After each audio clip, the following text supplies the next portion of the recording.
Good morning सभी को। स्वागत है आप सभी का आपके चैनल सेरिल मैम स्मार्ट टीचिंग में। यहाँ यूपी टीजीटी आर्ट और पीजीटी आर्ट की पहली क्लास है। यहाँ पे हम पहला टॉपिक भारत का प्रागैतिहासिक कला केंद्र देखेंगे। इस वीडियो में ये टॉपिक कंप्लीट हो जाएगा। इस वीडियो में सभी पॉइंट्स बहुत इंपॉर्टेंट हैं जो एग्ज़ाम में आए हुए हैं, तो ध्यान से देखिएगा। प्रागैतिहासिक काल के बारे में जानेंगे, उनको किन किन भागों में बांटा गया है, कौन कौन से प्रमुख प्रागैतिहासिक कला केंद्र हैं, उनके खोजकर्ता कौन हैं, ये सब इसमें देखेंगे। ऐसे क्वेश्चंस आपके एग्ज़ाम में आते हैं। तो सबसे पहले हम कला के बारे में पढ़ेंगे क्योंकि यहाँ से भी क्वेश्चंस आते हैं। तो स्टार्ट करते हैं कला की परिभाषा से। मनुष्य की भावनाओं, विचारों और अनुभूतियों की सृजनात्मक अभिव्यक्ति को ही कला कहते हैं। कला केवल सौंदर्य की अभिव्यक्ति नहीं, बल्कि यह समाज, धर्म, संस्कृति और इतिहास की झलक भी प्रस्तुत करती है।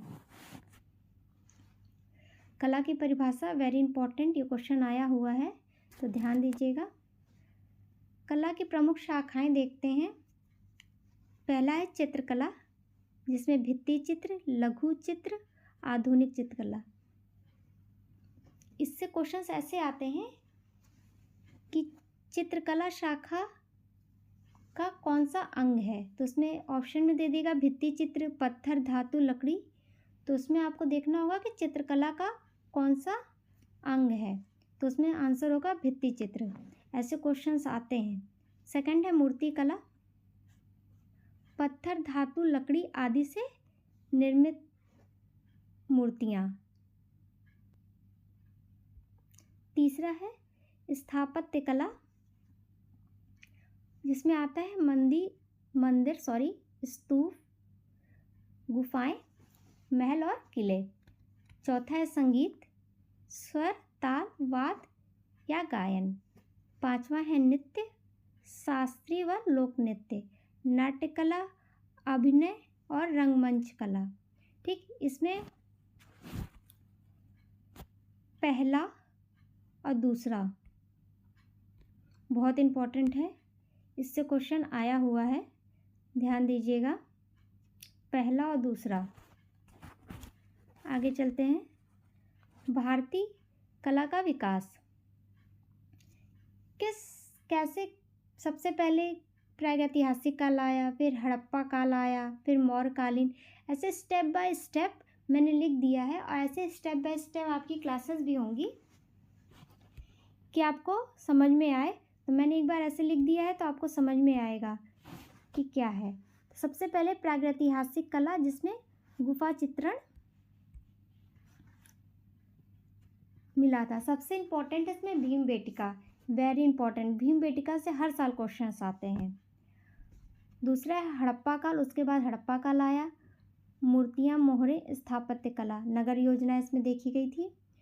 तीसरा है मौर्य कालीन कला, अशोक स्तंभ, शिलालेख और गुफाएं।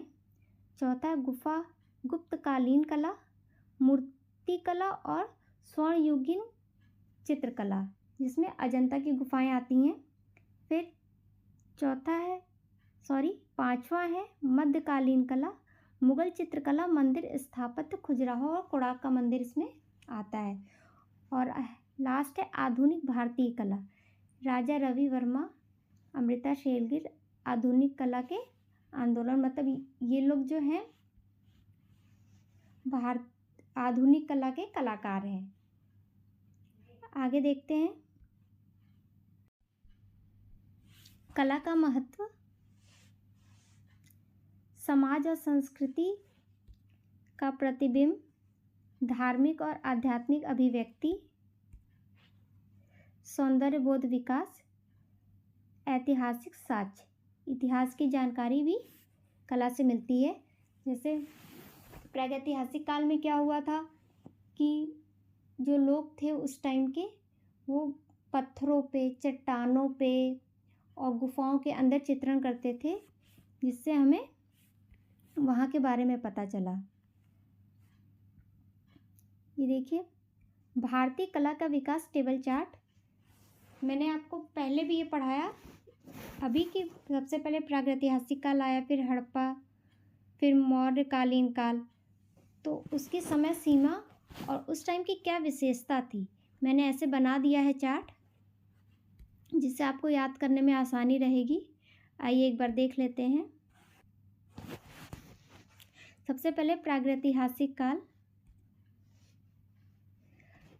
इसकी समय सीमा है 5 लाख ईसा पूर्व से लेके 3000 ईसा पूर्व तक।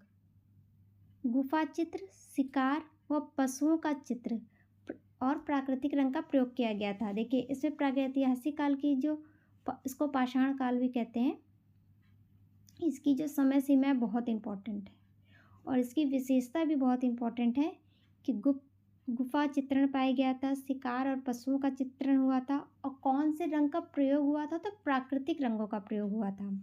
ठीक है, ये बहुत इम्पोर्टेंट है। हड़प्पा सिंधु घाटी काल, जो 2500 से 1500 ईसा पूर्व तक माना जाता है। इसमें क्या हुआ था, नगर योजना, मूर्ति और मोहरे और धातु कला। ठीक है, फिर तीसरा है मौर्यकालीन कला, 332 से 185 ईसा पूर्व तक। इसमें अशोक स्तंभ, शिलालेख और गुफाओं में चित्रण मिला है।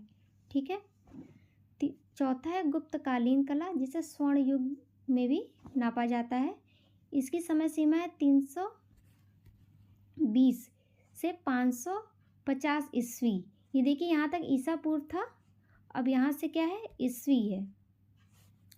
इसमें देखिए विशेषताएं क्या है, धार्मिक मूर्तिकला, भित्ति चित्र और स्थापत्य, ये सब बहुत इंपॉर्टेंट है, यहाँ से क्वेश्चंस आते हैं, ध्यान दीजिएगा। मध्यकालीन कला 600 से 1200 ईस्वी। राजपूत व दक्षिणी भारतीय कला इसमें थी। मंदिर स्थापत्य और मूर्ति कला, देखिए मध्यकालीन कला से मूर्ति कला आ गई है, और फिर भित्ति चित्रण भी मिले थे। फिर मुगल कालीन कला 1526 से 1707 ईस्वी तक। ठीक है, इसमें क्या है, चित्रकला के उत्कर्ष, स्थापत्य का अद्भुत विकास हो गया था मुगल कालीन कला में, ध्यान रखिएगा। आधुनिक भारतीय कला 19वीं से 20वीं सदी। ठीक, तेज चित्रकला का विकास हुआ था, पाश्चात्य शैली का प्रभाव देखा गया था, और आधुनिक कलाकार इसी में आते हैं। ठीक, आगे देखते हैं आदिकाल की चित्रकला। आदिकाल की चित्रकला में देखते हैं, आदिकाल का अर्थ है प्रारंभिक समय। ये क्वेश्चन आया हुआ है कि आदिकाल का क्या अर्थ है, तो प्रारंभिक समय, याद रखिएगा, बहुत इम्पोर्टेंट है। इस काल में चित्रकला हमें मुख्यतः गुफाओं और पत्थरों की दीवारों पे मिलती हैं, गुफाओं और पत्थरों की दीवारों पे मिलती हैं। इन चित्रों को क्या कहते हैं, भित्ति चित्र, वॉल पेंटिंग कहा जाता है। ठीक है, ये चित्र उस समय के जीवन, संस्कृति, शिकार, नृत्य, युद्ध और धार्मिक विश्वासों को दर्शाते हैं। ठीक है, इसमें प्रारंभिक समय वेरी इंपॉर्टेंट ये आया हुआ है, और ये इस काल में चित्रकला हमें गुफाओं और पत्थरों की दीवारों पे मिलती है। ठीक है, आगे देखते हैं इनकी प्रमुख विशेषताएं। चित्र गुफाओं और चट्टानों की दीवारों पे बनाए गए हैं, अभी मैंने आपको ये बताया था। चित्रकला में प्रमुख रंग वेरी इंपॉर्टेंट, प्राकृतिक रंगों का प्रयोग किया गया था। कौन कौन से कलर थे, ध्यान रखिए, लाल, गेरुआ, हरा, सफ़ेद और काला। ठीक है, ये बहुत इंपॉर्टेंट है, ये क्वेश्चन आया हुआ है। अधिकतर चित्र मानव और पशु आकृति के हैं, ये भी बहुत इंपॉर्टेंट है। रेखाएं सरल, सीधी और आकृति या प्राकृतिक रूप में। ठीक, प्रमुख विषय बहुत इंपॉर्टेंट है कि कौन कौन से थे, आदिकाल के प्रमुख विषय कौन कौन से थे, किन चित्रों पे सबसे ज़्यादा, किन टॉपिक्स पे सबसे ज़्यादा चित्र अंकित हैं। तो शिकार के दृश्य, नृत्य और मनोरंजन, धार्मिक प्रतीक, पशुपालन व कृषि पे। ठीक,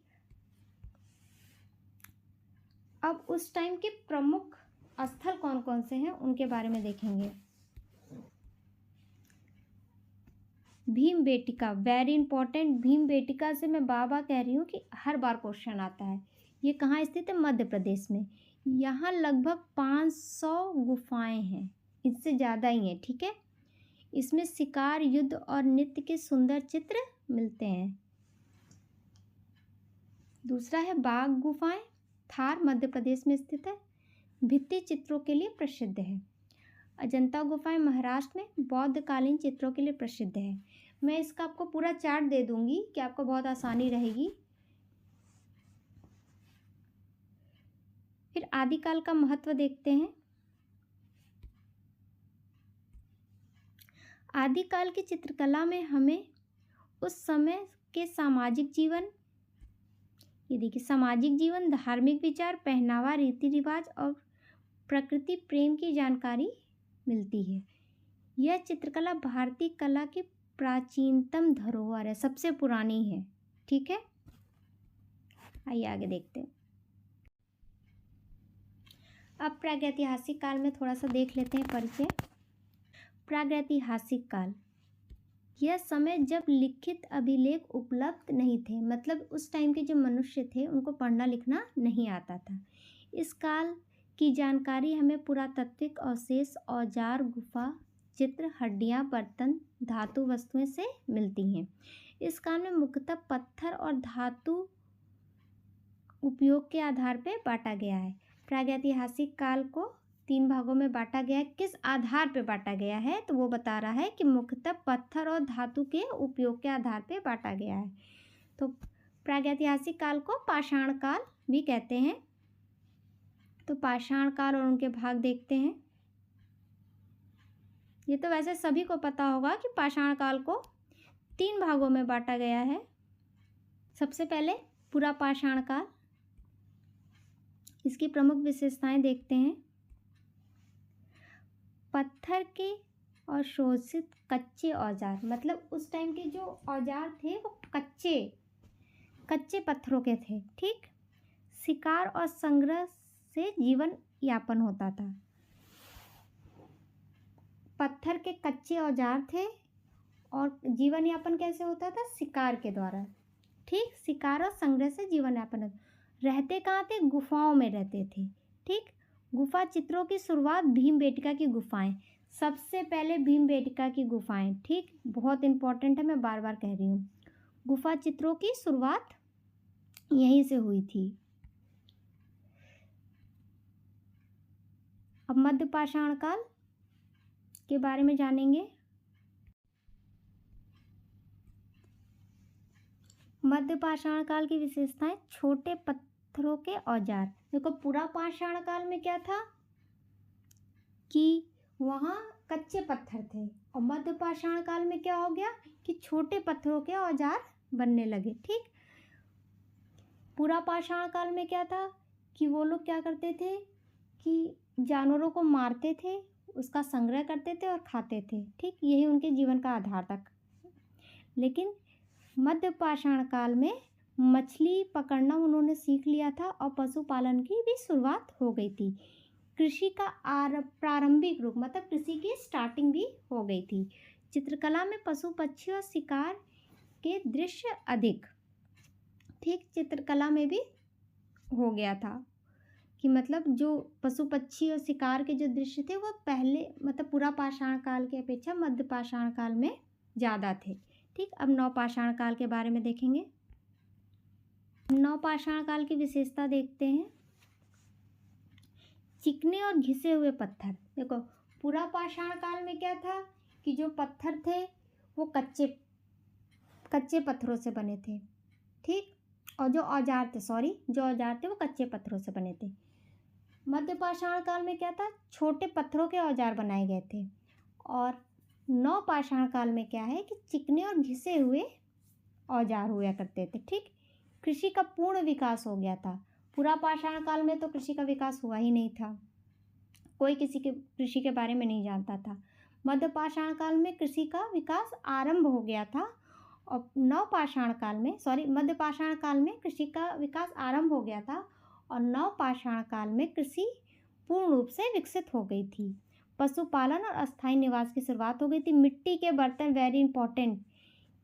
किस काल में मिट्टी के बर्तन बनना स्टार्ट हो गए थे? तो नवपाषाण काल में। चित्रों का प्रतीकों की धार्मिक भावनाएं आ गई थी। ठीक, अब पाषाण काल का जो विभाजन था उसका हम वो देख लेते हैं। मैंने इसे चार्ट के रूप में बना दिया है कि आपको समय सीमा याद करने में आसानी रहे। समय सीमा आती है, बहुत इम्पॉर्टेंट है, इसकी आपको समय सीमा आनी चाहिए। देखो किसी किसी बुकों में समय सीमा थोड़ी ऊपर नीचे दी रहती है, उसमें कोई परेशान होने वाली बात नहीं है। थोड़ा बहुत ऊपर नीचे अलग अलग बुकों में अलग अलग दिया है। ठीक, तो पूरा पाषाण काल का 5 लाख ईसा पूर्व से लेके 10,000 ईसा पूर्व तक माना जाता है। ठीक, इसमें संशोधित कच्चे पत्थरों के औजार मिलते थे, मैंने अभी बताया था। मध्य पाषाण काल में 1000 ईसा पूर्व से 8000 ईसा पूर्व तक इसे माना जाता है छोटे औजार, इसमें छोटे औजार थे। नवपाषाण काल में 8000 ईसा पूर्व से 3000 ईसा पूर्व तक माना जाता है, जिसमें चिकने और घिसे हुए पत्थर के औजार थे। ये इंपॉर्टेंट है, मैंने इसे टेबल फॉर्म में बना दिया है कि आपको आसानी रहे। ठीक है, भारत के प्रमुख प्रागैतिहासिक कला केंद्र। ठीक, सबसे पहले हम पढ़ेंगे भीमबेटका के बारे में, जो कि बहुत इम्पोर्टेंट है। भीमबेटका से एक क्वेश्चन या 2-3 क्वेश्चन आता ही आता है। ठीक, ये मध्य प्रदेश भोपाल के पास में स्थित है। ठीक, यूनेस्को विश्व धरोहर स्थल में इसको शामिल कर लिया गया है। लगभग 500 से अधिक गुफाएं हैं। चित्रों में लाल, गेरुआ, सफ़ेद, काले रंग का प्रयोग हुआ है। विषय क्या है? शिकार, युद्ध, नृत्य और पशु पक्षी। भारत का सबसे महत्वपूर्ण प्रागैतिहासिक कला केंद्र है ये। ठीक है, तो बहुत इम्पोर्टेंट है। आगे देखते हैं। दूसरे नंबर पे बाघ गुफाएं, थार, मध्य प्रदेश। ठीक, बाघ नदी के किनारे स्थित है, इसलिए बाघ गुफाएं पढ़ी हैं। भित्ति चित्रों के लिए प्रसिद्ध है। विषय क्या है? धार्मिक कथाएं, मानव आकृति और सजावटी डिजाइनें। ठीक, ये इम्पोर्टेंट है, याद रखिएगा। तीसरा है अजंता की गुफाएं, महाराष्ट्र। यद्यपि गुप्त कला और बौद्ध कला की है परंपरा प्रागैतिहासिक चित्रकला से जुड़ी है। विषय क्या है? जातक और बुद्ध के जीवन पे आधारित है। जातक कथाओं और बुद्ध के जीवन पे आधारित है। चित्रण है यहाँ पे। भारतीय भित्ति चित्रकला का सर्वोत्तम उदाहरण है यहाँ पे। ठीक, एलोरा गुफाएं देखते हैं। ये महाराष्ट्र में है। हिंदू, बौद्ध और जैन कला का संगम है। मतलब यहाँ हिंदू, बौद्ध और जैन कला, मतलब तीनों जो है, हिंदू का भी, बुद्ध भगवान का भी, जैन धर्म का भी यहाँ पे चित्रण पाया जाता है। मूर्तिकला और स्थापत्य कला का अद्भुत नमूना है यहाँ पे। ठीक, चित्रकला का भी आंशिक विकास यहीं पे हुआ था। ठीक, लास्ट देखते हैं लैन्या-घुरिया गुफाएं, कैनूर, आंध्र प्रदेश। इससे एक बार क्वेश्चन आया हुआ है, इसलिए मैंने इसमें डाल दिया है। प्रागैतिहासिक गुफा चित्र मिलते हैं। विषय से क्वेश्चन आया था पशु आकृति और शिकार दृश्य, ध्यान रखिएगा। अब भारत के प्रागैतिहासिक चित्रों की खोजकर्ता और वर्ष, ये इससे क्वेश्चन आता है कि कौन सी गुफाओं की खोज किसने की है और ये गुफा किस राज्य में स्थित है, कहाँ स्थित है और किस सन में इसे खोजा गया था। ठीक, सबसे पहले भीमबेटकाओं की गुफाएं।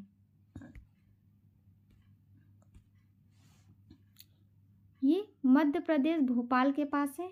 डॉक्टर विष्णु श्रीधर वाडेकर। ठीक, ये इम्पोर्टेंट। 1957 में इसकी खोज हुई थी। आगे देखते हैं बाघ की गुफा। बाघ की गुफा देखते हैं, मध्य प्रदेश थार में स्थित है। यह भारतीय पुरातत्व सर्वेक्षण में ASI जिसे इंग्लिश में कहते हैं 1953 और 54 में इसे खोजा गया था। आगे देखते हैं। अजंता गुफाएं महाराष्ट्र में जॉन स्मिथ ने खोजा था। ये इम्पोर्टेंट है। ये 1819 में, सन भी याद करना है आप सभी लोग को, किसने खोजा था, कहाँ पे है, सब इम्पोर्टेंट है, इससे क्वेश्चंस आते हैं। अलोरा गुफाएं महाराष्ट्र में स्थित है। अंग्रेज व भारतीय विद्वानों द्वारा 19वीं सदी में। कर्नूल गुफाएं आंध्र प्रदेश में रॉबर्ट ब्रूस फुट ने खोजा था। 1863 में आया हुआ क्वेश्चन है। अब भारत के प्रमुख प्रागैतिहासिक चित्रकला केंद्र, ठीक, ये कहाँ स्थित हैं और इनकी क्या विशेषताएं हैं, इससे भी क्वेश्चन आता है। मैंने सबका टेबल बना दिया है कि आप शॉर्ट स्क्रीन ले लीजिए, चाहे आप बार बार वीडियो देख लीजिए, आपको ये सब याद होना चाहिए।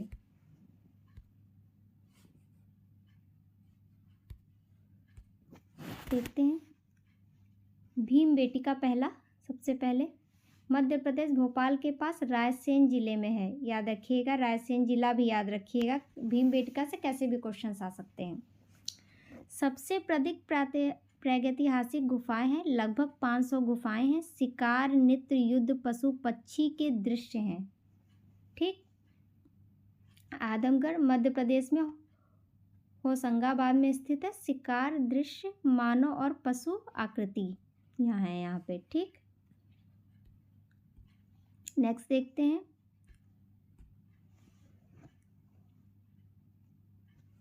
नवदातोली मध्य प्रदेश नर्मदा घाटी के किनारे है। ज्यामिति व मानव आकृति, ये इम्पोर्टेंट है। ज्यामिति और मानव आकृति चित्रण कहाँ पाया गया है, ठीक। फिर पंचमढ़ी महादेव गुफाएं मध्य प्रदेश में स्थित है। लाल व सफ़ेद रंग के चित्रण, धार्मिक अनुष्ठान, ठीक। केरवा उत्तर प्रदेश मिर्जापुर में स्थित है। शिकार और नृत्य के दृश्य हैं यहाँ पे। नेक्स्ट देखते हैं। लेह लद्दाख हिमालय क्षेत्र में, लद्दाख में शैलचित्र जानवरों की आकृतियाँ। कर्नूल गुफाएं आंध्र प्रदेश में है। प्रागैतिहासिक औजार के शैलचित्र। कोल्हापुर क्षेत्र में महाराष्ट्र, लाल रंग के चित्र, पशु आकृतियाँ। मैंने सारे डाल दिए हैं गुफाएं कि आपको कहीं और से कुछ भी पढ़ना ना पड़े खोज के, यहीं सब मिल जाएगा। कर्नूल गुफाएं, ओ सॉरी, एक बार ये फिर से हो गया है। आंध्र प्रदेश प्रागैतिहासिक औजार शैल चित्र हैं, ठीक है। कोल्हापुर क्षेत्र में महाराष्ट्र में लाल रंग के चित्र, लाल रंग के चित्र हैं, पशु और आकृतियां हैं। और कश्मीर घाटी में, जम्मू कश्मीर में शैल चित्र और जानवर की ज्यामिति रेखाएं हैं, ठीक है। इससे अलग से कुछ नहीं आना चाहिए, जितना मैंने पढ़ा दिया है इस टॉपिक से, इतने में से आ जाएगा। इस टॉपिक से मैं आपको क्वेश्चंस भी सॉल्व करा दूंगी। तो नेक्स्ट वीडियो नेक्स्ट टॉपिक पे मिलेगा, जो कि मंडे को डाला जाएगा, और प्रीवियस ईयर के क्वेश्चंस भी सॉल्व कराएंगे। अगर आपको मेरी वीडियो अच्छी लगी हो तो चैनल को सब्सक्राइब कर लीजिए, जिससे आने वाली वीडियो का नोटिफिकेशन आपको आसानी से मिल सके। तो मिलते हैं आपसे नेक्स्ट वीडियो में, तब तक के लिए थैंक यू।